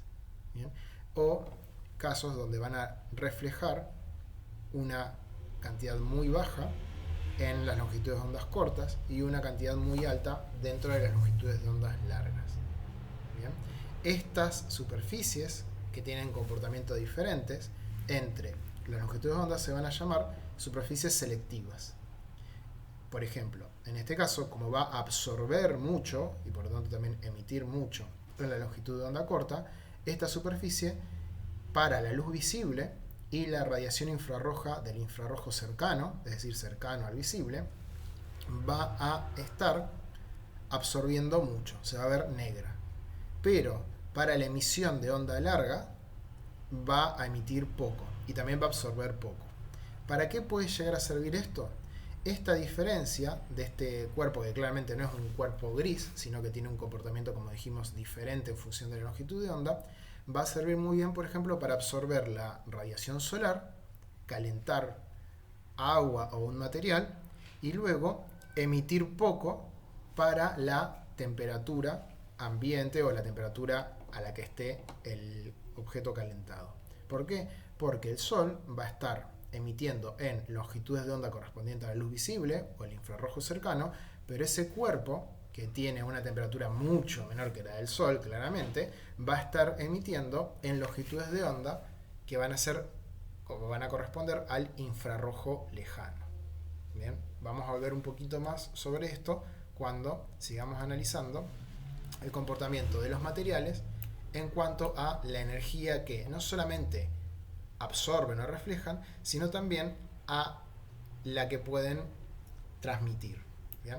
Nosotros entonces vamos a tener, aparte de la absortividad, que es equivalente para nosotros a la emisividad, recordemos entonces que si un objeto absorbe mucho, también va a poder emitir mucho a una determinada temperatura. También vamos a tener la reflectividad.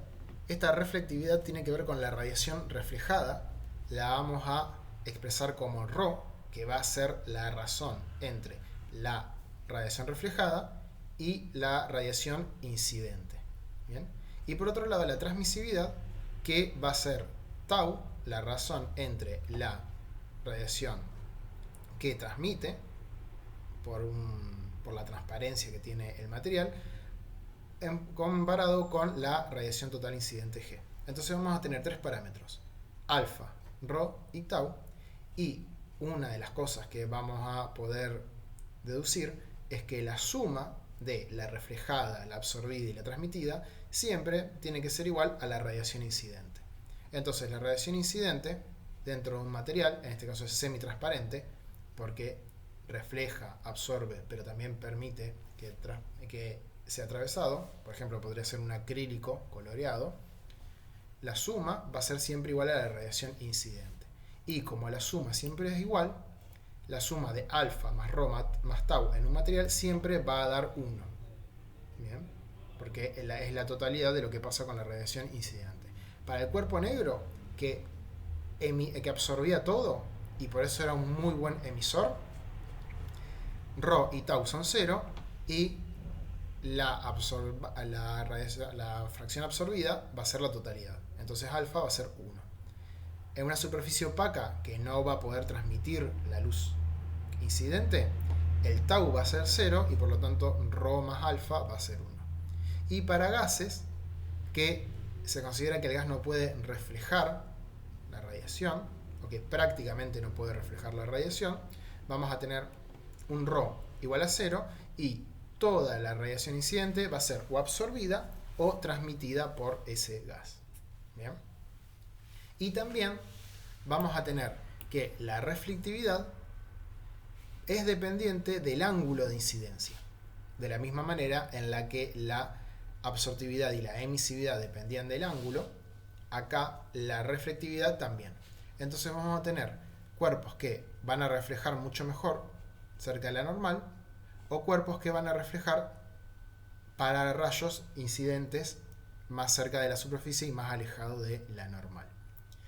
En general, un buen espejo o una radiación especular, cuando reciben un rayo incidente, lo van a reflejar igual en todos los ángulos de incidencia, pero además siempre el rayo reflejado va a ser igual en ángulo al rayo incidente, pero del otro lado de la normal. Y por eso nosotros lo vamos a interpretar como una reflexión especular. Esta reflexión especular tiene que ver íntimamente con la forma en la cual el campo eléctrico de la radiación electromagnética interactúa con los electrones superficiales de este material. Por lo tanto, suele ser mucho más común ver reflexión especular en metales que justamente son materiales que tienen electrones libres. Por eso la mayor parte de los espejos están compuestos de materiales metálicos. Esos electrones libres absorben el campo eléctrico y lo vuelven a emitir gracias a que pueden oscilar junto con ese campo eléctrico de la radiación incidente. Y por eso generalmente los espejos son metálicos. Y cuando uno hace que la superficie sea muy pareja en un metal, se convierte justamente en un espejo. ¿Bien? Ahora, si la radiación incidente, al ser reflejada, se refleja en todas direcciones, de igual manera, va a ser una superficie perfectamente difusa. En general, vamos a tener un caso intermedio, en el cual va a haber una reflexión parcialmente especular, pero en otras direcciones también va a haber reflexión, ¿sí? Ningún objeto es perfecto. Los espejos son casi especularmente perfectos, ¿bien? Y los objetos muy opacos son casi perfectamente difusos. Pero uno puede ver algún reflejo del sol, por ejemplo, sobre un objeto opaco, y también en un espejo uno puede percibir la superficie del espejo. Significa que no es perfecto, porque si fuera perfecto uno no percibiría la superficie. Vería el espejo como si fuera una ventana a lo que está reflejando. Y sin embargo uno se da cuenta que hay un espejo ahí. Por lo tanto, ni siquiera los mejores espejos tienen una reflexión perfecta. Siempre son casos intermedios. ¿Bien? Una superposición de las dos. Y la absortividad va a ser muy diferente en función de los materiales. ¿Bien? Por ejemplo, nosotros vamos a tener que para distintos materiales va a ir variando en función también de la temperatura de la fuente, o sea, en función de la longitud de onda incidente. Por ejemplo, para el caso que tenemos acá, el 8, el aluminio va a absorber poco para temperaturas bajas y sí va a absorber mucho para temperaturas altas. O sea que el aluminio expuesto al sol va a absorber muy bien el sol y va a emitir poco en las longitudes de onda correspondientes a las temperaturas más bajas. En cambio, la arcilla refractaria se va a comportar al revés. Bien, va a emitir y a absorber muy poco en longitudes de onda larga, bien, pero va a absorber bien en longitudes de onda corta. ¿Sí? Esto de nuevo hace que la arcilla sea una superficie bastante parecida a una superficie selectiva como veíamos antes. Dentro de esas superficies reflectivas, entonces, veíamos esta que absorbía muy bien en longitudes de onda corta. Hay que tener cuidado porque acá la escala está al revés que en la otra. Acá teníamos a la derecha fuentes de alta temperatura y acá lo que tenemos es a la derecha longitudes de onda larga, o sea, fuentes de radiación de baja temperatura. ¿Bien? Entonces, este cuerpo absorbía muy bien la longitud de onda corta, la luz visible, por ejemplo, y emitía muy mal la radiación infrarroja lejana, por ejemplo, la radiación infrarroja que emite un objeto a temperatura ambiente.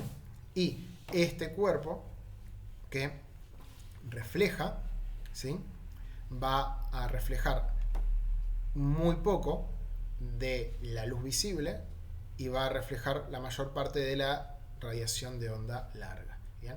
Esto sumado da 1 porque es una superficie selectiva que no tiene transmisividad, es decir, es opaca. Entonces el tau es 0 para esta superficie. ¿Bien? En cambio, en esta segunda superficie vamos a tener un tau alto para la luz visible y un tau bajo para el infrarrojo lejano. Y acá, en esta misma superficie, vamos a tener una reflectividad baja para el visible y un Rho alto para el que para las radiaciones emitidas por un cuerpo a baja temperatura. Entonces este material va a ser un transmisor selectivo que va a permitir que la luz solar lo atraviese, pero va a reflejar la luz de baja temperatura. ¿Bien? Si sumamos un material que deje pasar la luz solar con un material que absorba muy bien la luz solar y que a su vez ese material que absorbe muy bien la luz solar no va a permitir que se emita mucho en su temperatura que tenga el cuerpo, por ejemplo 100 grados, y que está rodeado por este material que dejó de pasar la luz solar pero no va a dejar que se transmita lo poco que se está emitiendo, vamos a tener un buen captador solar, por ejemplo. ¿Sí? Entonces, para los captadores solares se utilizan cubiertas que son transmisores selectivos y que están por fuera de una superficie que es un absorbedor selectivo. ¿Bien? Siempre variándonos de las herramientas que estamos aprendiendo. Y a su vez, la transmitancia, ¿sí?, va a depender del ángulo de incidencia. De la misma manera en la que veíamos que la emisividad y la absortividad dependía del ángulo de incidencia y que también la reflectividad. Bueno, la transmitancia también depende del ángulo de incidencia. En general, y esto lo podemos ver en la vida cotidiana, cuando tenemos una superficie vidriada y empezamos a ver el vidrio de costado, vamos a ver que el vidrio de costado deja de ser tan transparente y no es nada transparente cuando nos acercamos a un ángulo de 90 grados con respecto a la normal. ¿Bien? Entonces, vamos a tener superficies que se comportan como vidrio para la radiación incidente perpendicular, pero de costado se pueden comportar como un objeto opaco o como un espejo. ¿Sí? Cuando ustedes están viajando en un vehículo, por ejemplo, y apoyan la cabeza contra la ventana, si ven la ventana, van a ver que si están muy cerca, es decir, si el ángulo de visión es muy perpendicular a la normal, ese vidrio se comporta más como un espejo que como un vidrio transparente. ¿Bien? No tiene que ver con otro fenómeno diferente, lo digo porque a veces se confunde, que es la reflexión total interna, que es lo que sucede dentro de la fibra óptica, por ejemplo. No, es un fenómeno diferente que tiene que ver con la variación de la transmitancia en función del ángulo de incidencia de la luz, igual que veíamos anteriormente.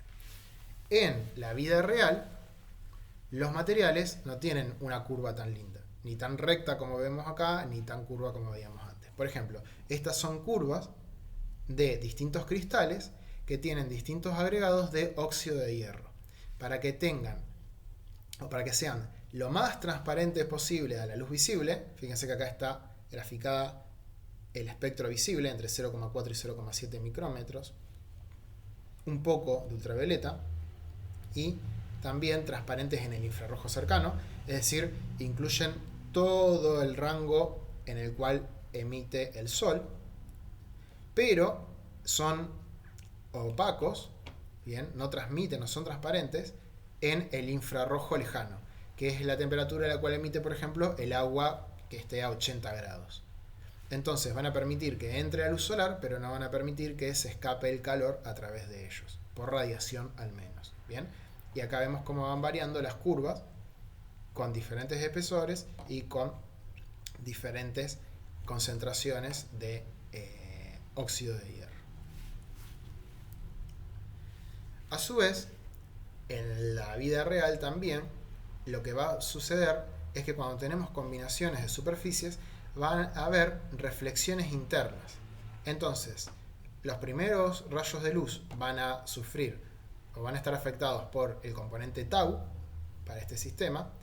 Luego va a ser absorbido en una fracción tau por alfa, tau del material transparente y alfa del material absorbente, pero va a haber una reflexión que va a ser igual a tau multiplicado por el ρ, es decir, a lo que se absorbió, ¿sí? 1 menos alfa multiplicado por el tau que estaba viniendo efectivamente. Eso adentro va a ser reflejado, por lo tanto va a estar afectado por la reflexión de la cubierta, y esto que fue reflejado va a ser absorbido de nuevo, por lo tanto va a estar afectado por un alfa de nuevo. Esta reflexión se da varias veces. ¿Bien? Entonces hay que tener en cuenta esta serie de fenómenos de absorción y reflexión cuando se analizan los fenómenos justamente de los colectores solares, por ejemplo. Y vamos a poder trazar diagramas de Sankey o diagramas de flujo mostrando qué es lo que sucede con la radiación incidente. Acá, por ejemplo, tenemos una radiación incidente de 960 watts por metro cuadrado, que es una densidad de potencia típica para la luz solar. Eso es algo que tenemos que ir aprendiendo, cuáles son las intensidades o las densidades de potencia. 960 watts por metro cuadrado es lo que nos suele o lo que nos puede llegar a dar un sol al mediodía, ¿bien? De manera perpendicular a la superficie incidente. Una parte se va a reflejar por el ρ de esta superficie, otra parte va a ser absorbida por la superficie y esa absorción va a generar un aumento de temperatura y ese aumento de temperatura va a hacer que se emita radiación, pero esta radiación que se emite no va a depender de la radiación incidente, sino que esta radiación que se emite se va a emitir con la longitud de onda correspondiente a la temperatura del vidrio y no a la temperatura del sol, y se va a emitir en los dos sentidos, para afuera y para dentro del captador. Esto es un captador solar, ¿no? Otra parte se va a reflejar en la cara externa, porque en la interfaz entre el vidrio y el aire se genera una reflexión interna, ¿sí? Y de esa reflexión interna una parte puede rebotar internamente de nuevo en la superficie superior. Bien, por eso hay 5 watts que vuelven hacia adentro. Pero la mayoría es transmitida en forma de luz, los 860, ¿bien? Que impactan en la superficie absorbente. Esa superficie absorbente absorbe la mayoría, 790, pero refleja una parte. ¿Bien? Esta superficie que se está calentando, ¿bien? Se calienta entonces por lo que incide la luz solar, pero también se calienta por lo que emite térmicamente la superficie, que no es mucho, pero algo es un 5% aproximadamente. Ahora, todo ese calor va a emitir radiación infrarroja de onda larga. Esa radiación de infrarroja de onda larga va a ser emitida a el aire que hay entre la superficie absorbente y la placa transparente. ¿Bien? De eso, esos 420 watts por metro cuadrado van a impactar en la superficie del vidrio, el vidrio se va a calentar y va a emitir hacia el exterior la mitad y hacia el interior la otra mitad. ¿Bien? Recordemos que la emisión no depende de la temperatura del exterior, depende de la temperatura del objeto. Entonces, por más que haga más calor en el interior y más frío en el exterior, la emisión va a ser igual hacia los dos lados. ¿Bien? ¿Y por qué no deja que se transmita tanto? Y porque es un vidrio selectivo, que no es perfectamente transparente a estas longitudes de onda larga del infrarrojo lejano, pero sí es casi perfectamente transparente a estas longitudes de onda corta de la luz visible. ¿Bien? El resto es absorbida o recuperado por la placa absorbente. ¿Bien? Después hay otras pérdidas térmicas dentro del captador. Este es un ejemplo de diagrama de flujo que se da por todos los fenómenos que vemos en la radiación: la absorción, la emisión la reflexión y la transmisión. ¿Bien? Se dan todos esos fenómenos simultáneamente y como está en régimen esto, podemos tener un diagrama de flujo estacionario, por decirlo de alguna manera. ¿Bien? De todas maneras, en la realidad sabemos que esto no es estacionario, que esto va variando con el tiempo, y al variar con el tiempo la radiación incidente, también varía con el tiempo lo que afecta a la placa del absorbedor, y el absorbedor se va enfriando pero más lento que lo que cambia la radiación incidente, entonces esto se mantiene más tiempo, hay toda una cuestión temporal después. Pero, así como lo vemos, podemos aplicar todo lo que estamos aprendiendo de radiación para un caso muy simple, que es simplemente una placa oscura y un vidrio. ¿Bien?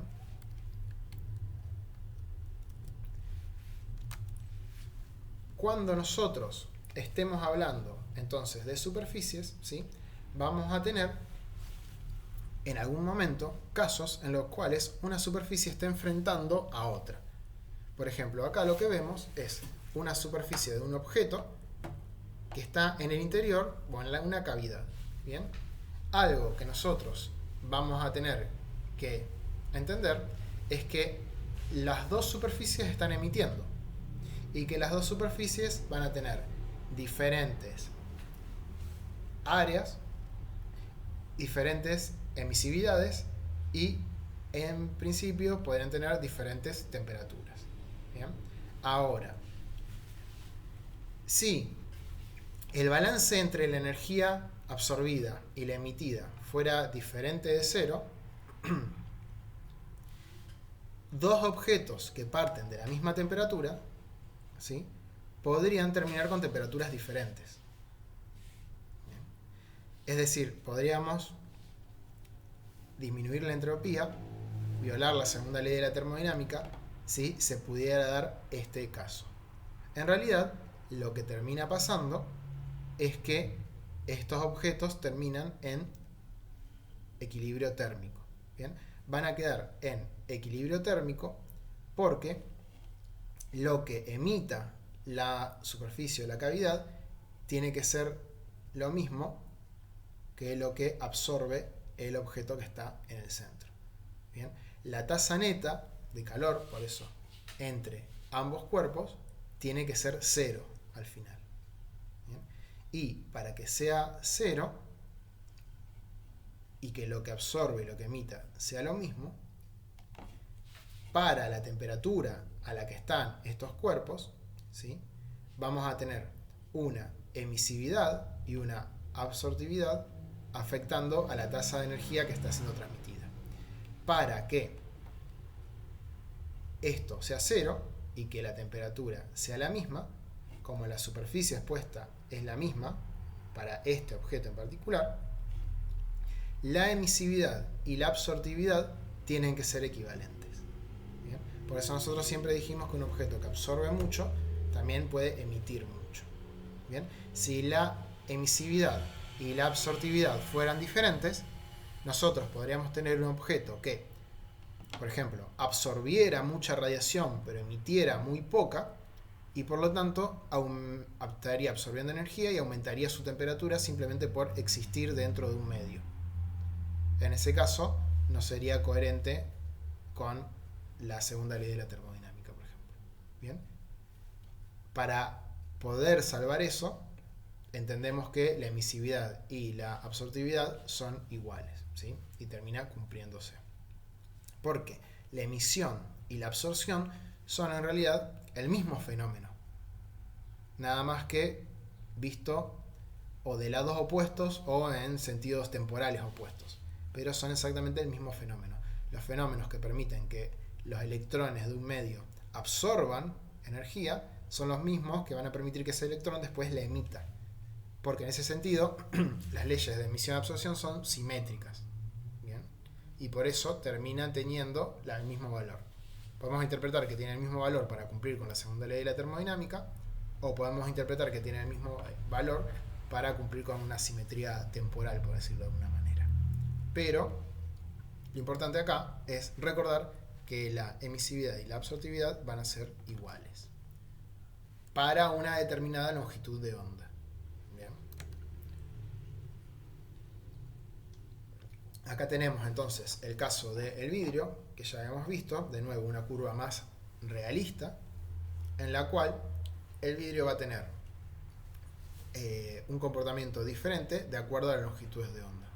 Y acá podemos ver que va a permitir que lo atraviese la luz visible, pero no el infrarrojo lejano.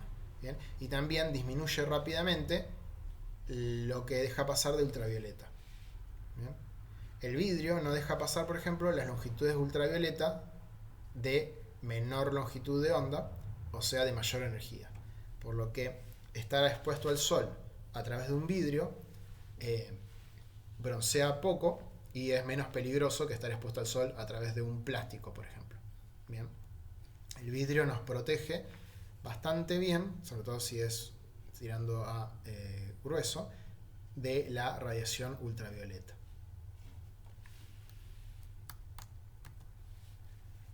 Cuando tengamos entonces este vidrio, vamos a tener este balance de energía en el cual la radiación incidente va a ser igual a la suma entre la reflejada, la absorbida y la transmitida. Bien. Acá nos muestra que hay una radiación transferida hacia adentro diferente de la radiación transmitida hacia afuera, que se contradice con lo que veíamos antes. ¿Por qué? Porque acá estamos teniendo en cuenta fenómenos de transferencia hacia el interior, que no es solo la radiación de este vidrio, sino que también tiene que ver con lo que el medio esté irradiando hacia adentro y hacia afuera, y probablemente con alguna transferencia de calor por convección. Bien, porque si estuviéramos analizando solamente lo emitido por el infrarrojo, tendría que emitir en el infrarrojo en los dos sentidos. Bien.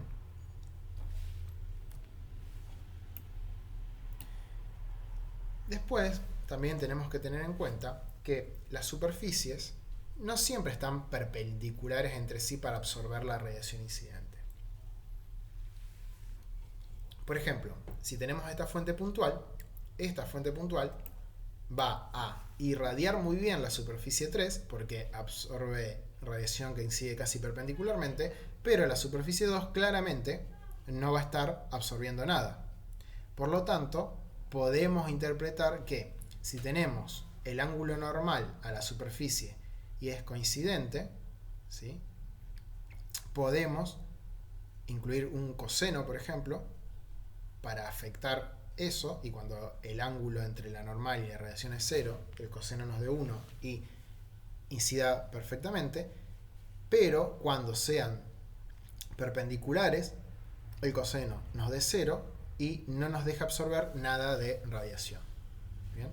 Por eso vamos a ver que cuando vemos la radiación intercambiada entre superficies, vamos a tener que afectarla por el ángulo que forma la superficie con la radiación.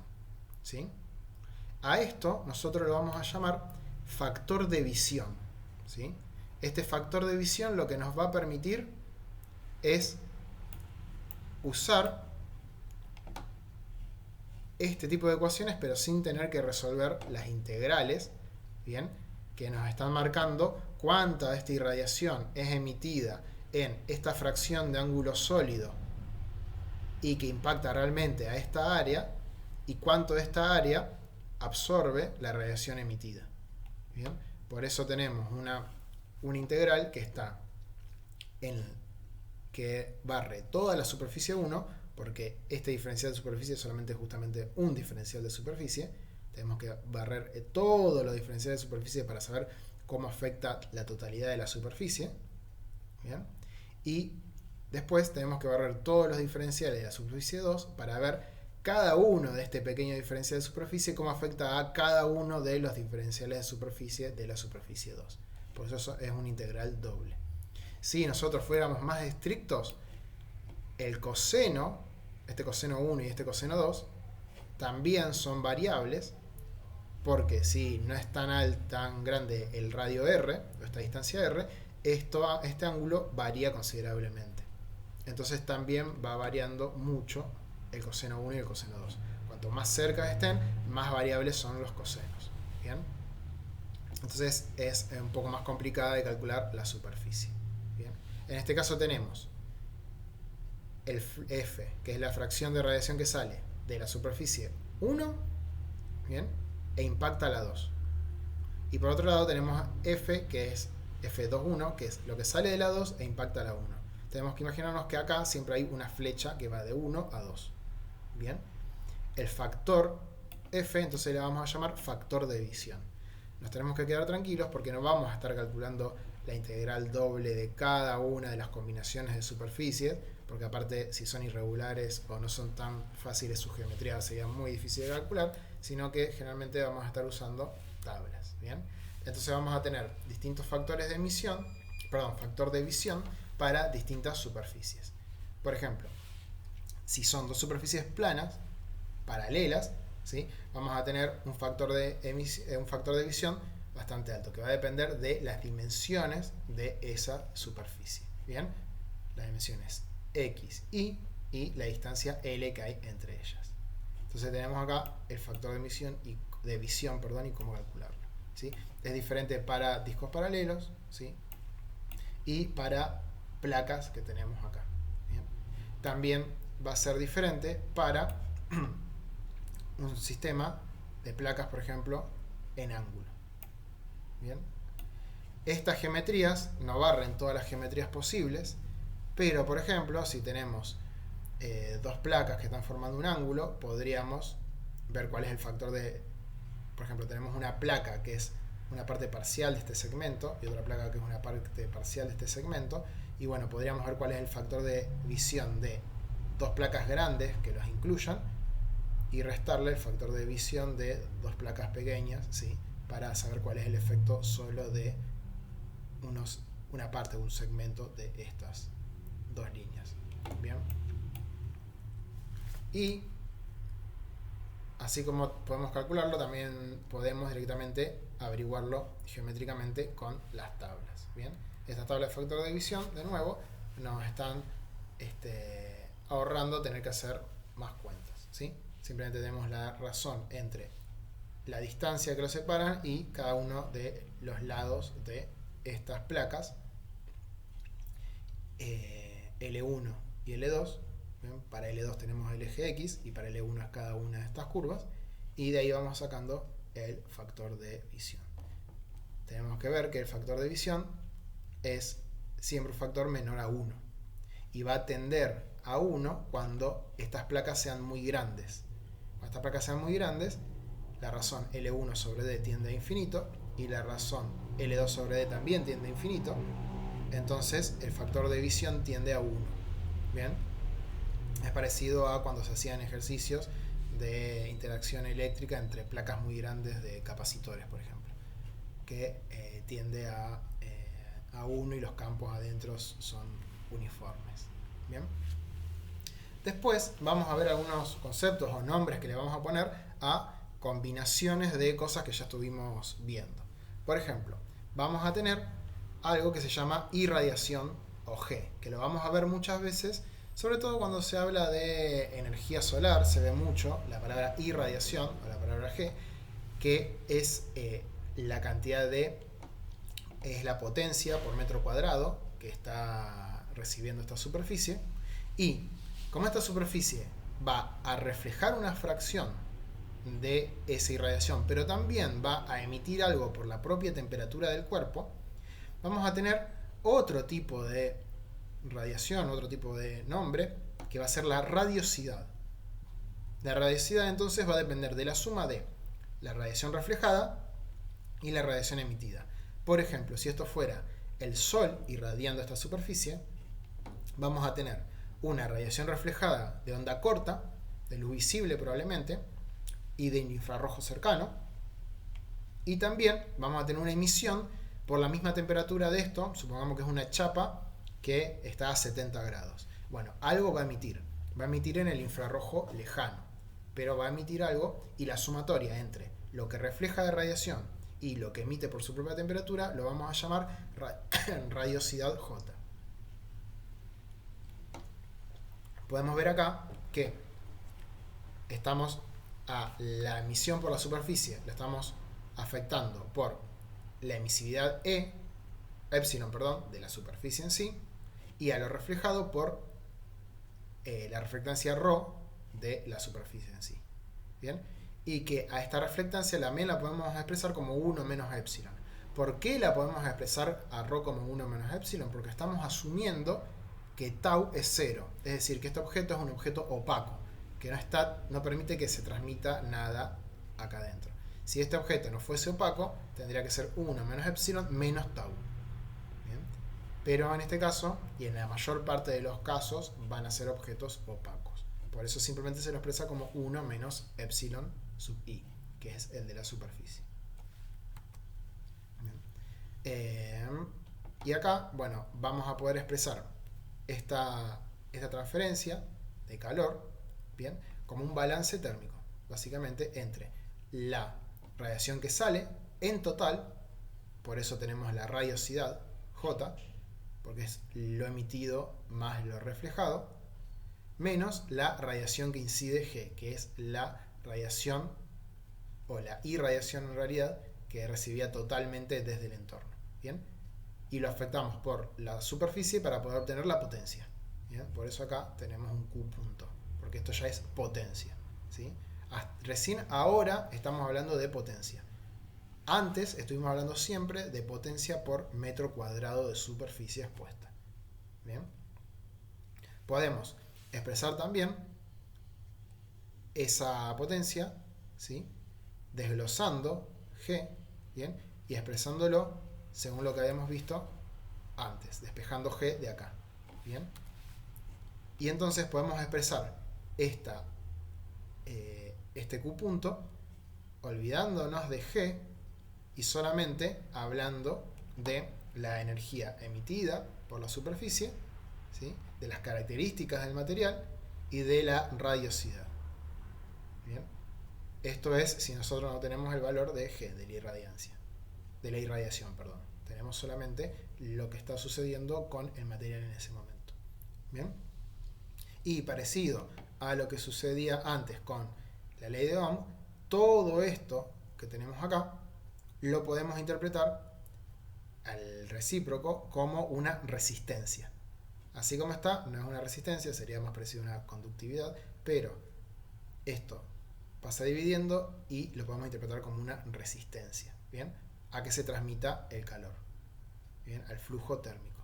Y por eso, como lo podemos expresar como una resistencia, después vamos a poder hacer un análisis similar al que hacíamos con conducción y convección, mostrándolos como resistencias en serie y en paralelo, para poder saber cuál es el comportamiento térmico y la transmisión de calor de los tres fenómenos al mismo tiempo. Porque, como ya estuvimos viendo y nos estamos dando cuenta, nunca hay un solo fenómeno de transferencia de calor. Muchas veces nosotros vamos a simplificar las cuestiones y a uno o a dos fenómenos de transferencia de calor lo vamos a desestimar, pero nunca hay un solo fenómeno de transferencia de calor. Siempre hay una fracción de los tres fenómenos de transferencia de calor. Acá vamos a tener dos superficies. Fíjense que aclara que son difusas, es decir, que emiten y reflejan igual en todas las direcciones, grises, por lo tanto tienen el mismo comportamiento en todas las longitudes de onda, y opacas, es decir, no tienen tau, el tau es 0. Entonces, que sean difusas nos permite no tener que preocuparnos del ángulo de incidencia, y que sean grises nos permiten no tener que ocuparnos de la longitud de onda. Es para simplificar. Y opacas también nos permite no tener que ocuparnos del tau. ¿Bien? Entonces, el flujo de calor de la superficie I a la superficie J va a ser toda la radiación que sale de la superficie I y que choca contra la J, porque no todo lo que sale de I va a chocar contra la superficie J, la mayor parte va a ser irradiado en otras superficies, ¿sí?, menos lo que sale de J y choca ahí. El flujo neto de calor que tenemos va a tener que tener en cuenta no solamente la radiación que sale de un cuerpo, sino la que el cuerpo objetivo devuelve de alguna manera. ¿Bien? Entonces va a ser un balance, una resta. ¿Bien?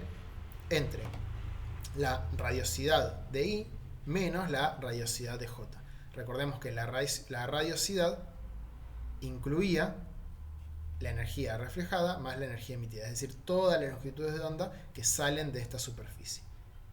Bien.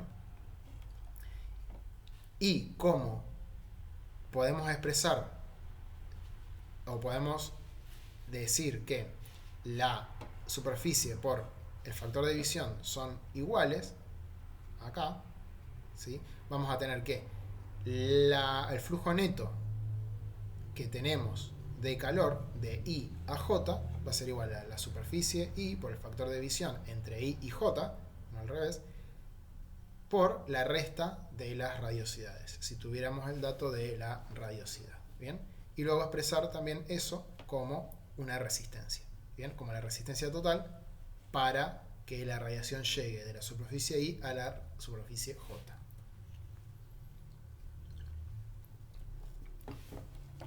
En realidad, eso en la vida real hay que aplicarlo a un conjunto de superficies, cada una con su resistencia para transmitirse de un punto al otro. Por eso acá tenemos n superficies en un recinto.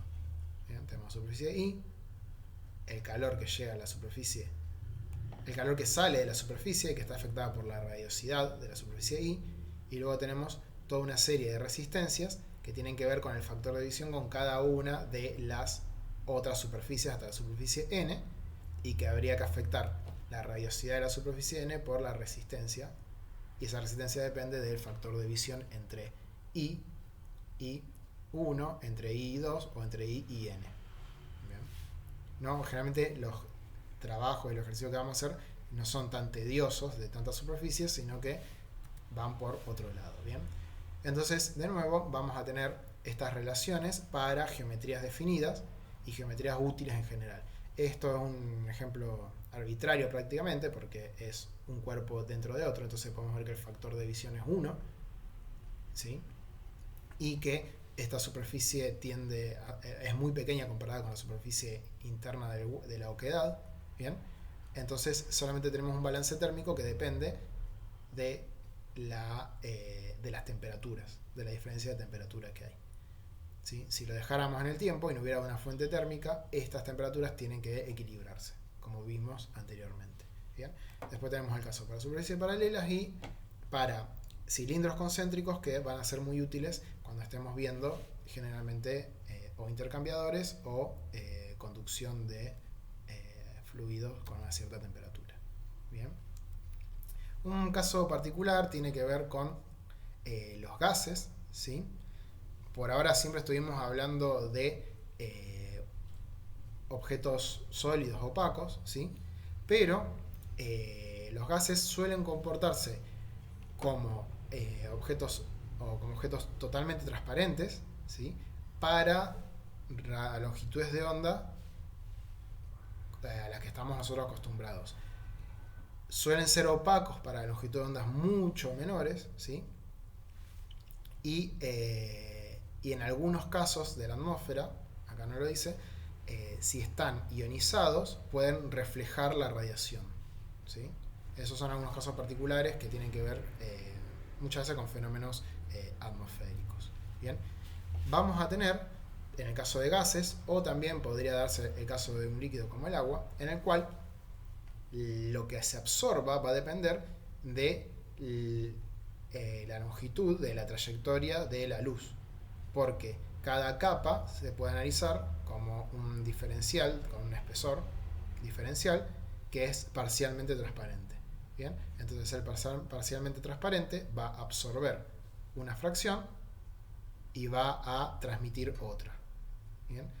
A lo largo del tiempo, a medida que va atravesando la longitud L, esto tiende a cero, pero en teoría esto cae asintóticamente a cero sin nunca ser cero. En la práctica termina siendo cero cuando la longitud es suficientemente larga.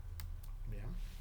Bueno, con esto más o menos estamos para entender primero las cuestiones físicas de por qué existe la radiación electromagnética y por qué hablamos de radiación, algunas cuestiones que tienen que ver ya con las superficies, con las características de las superficies y los materiales, y después con cuestiones que tienen que ver con la interacción entre los materiales.